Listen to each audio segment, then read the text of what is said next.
Bienvenidos niños y niñas, aunque no nos podemos juntar, no quiere decir que no podemos aprender de la palabra de Dios, ¿no? Así que hoy vamos a hablar, ir avanzando junto con sus otros maestros. También queremos que aprendan de la Pascua, porque estamos cerca de la Pascua, es el próximo feriado grande que viene, ¿no? Esperemos que podamos ir aprendiendo. Ustedes saben que durante la Pascua celebramos que Jesús murió en la cruz y resucitó después de 3 días, ¿no? Entonces, en este libro que se llama Triunfando con Cristo, vamos a estar hablando de las historias, las lecciones que Jesús estuvo enseñando en ese tiempo. Y tengo mi Biblia, estamos listos para aprender. Pero antes, tengo unas preguntas. Primero, ¿los niños tienen cosas que no pueden hacer? Sí, ¿no? Tienen que aprender a chisquear, sonar los dedos. Tienen que aprender a atarse los cordones, a escribir, los bebés hasta a comer, ¿no? Sabemos que eso es así. ¿Y los adultos también tienen cosas que no pueden hacer? Sí, sí hay cosas que no podemos hacer. Pero, ¿qué tal de Dios? ¿Hay algo que Dios no puede hacer? No, por supuesto que no. Él es omnipotente, que quiere decir que es todopoderoso. Entonces, hoy vamos a ver cómo eso va con nuestra lección. Pero primero, vamos a orar, porque yo sé que yo necesito la ayuda de Dios. Y sabemos que la Biblia dice que si se lo pedimos, Él nos puede conceder. Así que vamos a orar. Señor Jesús, gracias por esta clase. Pido que lo bendigas, pido que prepares los corazones de los chicos. Señor, que me ayudes a hablar solo lo que es bueno, solo lo que viene de tu palabra, que vean tu palabra y que yo pueda hablar con humildad y nada lo que no va, sino todo lo correcto. Te amamos, en el nombre de Jesús, amén. Bueno, chicos, ¿a ustedes les gusta celebrar los feriados? A mí sí. Sé que es muy agradable comer comidas especiales, tradicionales, intercambiar regalos. Hay muchas tradiciones y cosas que celebramos. Jesús también celebró feriados. Cuando Él entró en la entrada triunfal, que por ahí ya lo habíamos hablado, ¿sí? Lo trataron como rey. Él entró de una manera muy especial, pero la razón por la cual había entrado a la ciudad era para celebrar un feriado que se llamaba Pesaj. Como verán, más o menos 1400 años antes de Jesús, Dios había rescatado de manera milagrosa a la a la gente de Israel, a los hebreos, ¿sí? Y Él había prometido que se salvaría a cualquier persona, cualquier familia de los que sacrificaban un cordero y ponían en el dintel y en los postes sangre de un cordero. Iban a comer ese cordero también como la cena especial. Y siempre recordaban con esa cena especial. Pasaba el ángel de la muerte y el primogénito se salvaba si tenían eso en la puerta. Y Jesús también celebró ese feriado. Todavía estaban comiendo esa cena 1400 años y más años después, ¿sí? Bueno, sus discípulos le preguntaron, ¿dónde quieres que preparemos esta cena? Y Él les dijo, quiero que vayan a la ciudad y cuando ven a un hombre con un cántaro de agua, lo van a seguir. Ese es el lugar. Entonces, hizo un milagro Jesús. Esa noche iba a ser su última noche con ellos, pero ellos no sabían eso, o por ahí no estaban entendiendo lo que Él les estaba enseñando, ¿sí?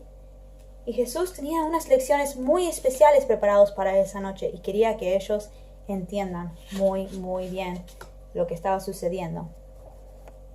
Después que se sentaron a la mesa, Jesús tomó el vino y el pan sin levadura, que era la comida tradicional de ese feriado, y les explicó, esto es mi sangre y mi cuerpo que yo doy para ustedes. Jesús quería que ellos entiendan que Él era el Hijo de Dios que estaba dando su cuerpo para ellos, ¿sí? Para ser nuestro Salvador. Y acá estaba, explicándoles por qué era tan importante. Yo me imagino que eso era un momento muy solemne, muy sobrio, y por ahí, aunque no estaban entendiendo, yo sé que ellos sabían que era algo muy serio, ¿sí? Y él dijo que recuerden eso, y hasta hoy celebramos la Santa Cena y recordamos de manera muy seria y sobria, cuando tomamos el jugo de uva y el pan sin levadura, que Jesús pidió que nos acordemos su sacrificio que él hizo en la cruz. Aunque todavía no lo había hecho, ya preparó eso. Y también preparó un mandamiento nuevo, que era que tenían que amar cada uno a su prójimo. Dijo que íbamos a reconocer a los otros cristianos porque mostraban amor. Les mandó a que muestren amor. Pero no solamente lo dijo, sino que también lo demostró. Acá está lavando los pies de sus discípulos. ¿Ustedes lavarían los pies de sus amigos? No, qué asco, qué olor, ¿no? Bueno, pero él lo hizo. Es más, ellos por ahí tenían todo el polvo de andar en sandalias en los pies. Era algo bastante asqueroso. Pero Jesús lo hizo y sus discípulos decían, no, maestro, no, a mí no. Yo tendría que estar lavándote los pies a ti. Y él dijo, no, déjame que lo haga porque quiero que tengas parte conmigo. Porque el que es un siervo me sirve a mí, el que sirve a Dios, aunque es líder, aunque es alguien muy grande, tiene que servir a la gente en amor, ¿sí? Él quería demostrar que él era Dios, pero él no veía que ningún trabajo sea demasiado chiquito para servir a sus discípulos. Juan 13, 34 y 35 dice así. Un mandamiento nuevo os doy, que os améis unos a otros, como yo os he amado, que también unos améis unos a otros. En esto conocerán todos que sois mis discípulos, si tuvieras amor los unos con los otros. Pero había alguien que no amaba mucho a Jesús. Es más, aunque era su discípulo, lo traicionó. Y él andaba cerca de todos los discípulos importantes. Se llamaba Judas Iscariote. En un punto de la cena, Jesús dijo, alguien me va a traicionar de acá, de este grupo. Y todos ellos decían, no, yo, Señor, no, ¿seré yo? Uno decía señas como, pregúntale al Señor, ¿quién es? ¿Quién es? Y Jesús dijo, hay alguien que está en la mesa que me va a traicionar. Judas Iscariote había hecho un trato. Ya estaba en complot contra Jesús. Y él lo miró directo en la cara a Jesús y dijo, Señor, ¿soy yo? Sabiendo que era él. Pero no quería que los demás piensen que era él, ¿no? Y Jesús le dijo, ya lo dijiste, ¿no? Jesús sabía. Y era su chance de Judas Iscariote para no hacer lo que él tenía pensado. Pero como Jesús sabía que lo iba a hacer, le dijo, lo que vas a hacer, hazlo pronto. ¿Sí? Y Judas fue. Los otros discípulos, dice la Biblia, por ahí creyeron, bueno, es el tesorero, tiene el dinero, entonces por ahí va a comprar algo que necesitamos. O por ahí va a dar dinero a los pobres, ¿no? Por ahí tiene que dar algo con el dinero, ¿no? Pero no.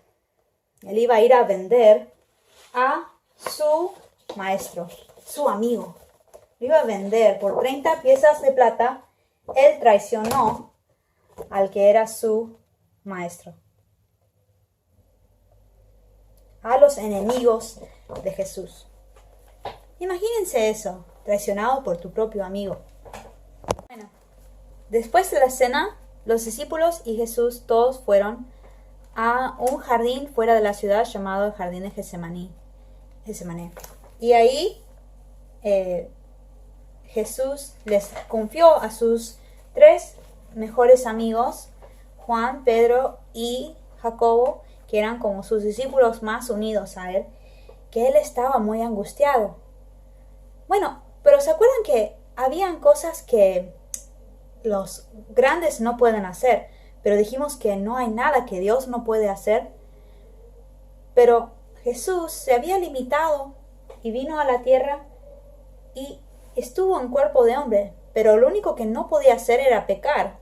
Si él estaba angustiado, ¿eso era pecado? No, porque él sabía que él iba a tener que hacer algo muy difícil, que era cortarse su padre, que no iba a poder ver pecado, y iba a tener que morir en la cruz.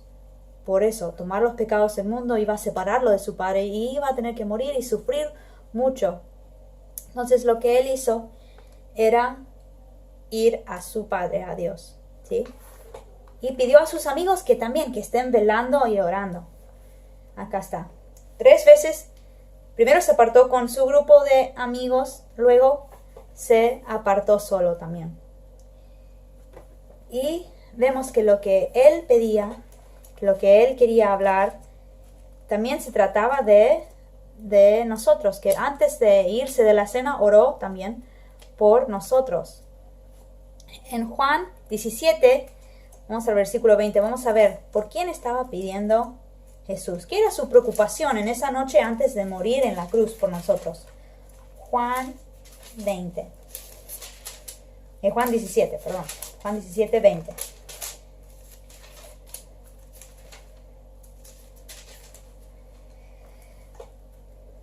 Mas no ruego solamente por estos, sino también por los que han de creer en mí por la palabra de ellos, para que todos sean uno, como tú, oh Padre, en mí y yo en ti, que también ellos sean uno en nosotros, para que el mundo crea que tú me enviaste. Él quería que todo el mundo crea en él, para que se salven.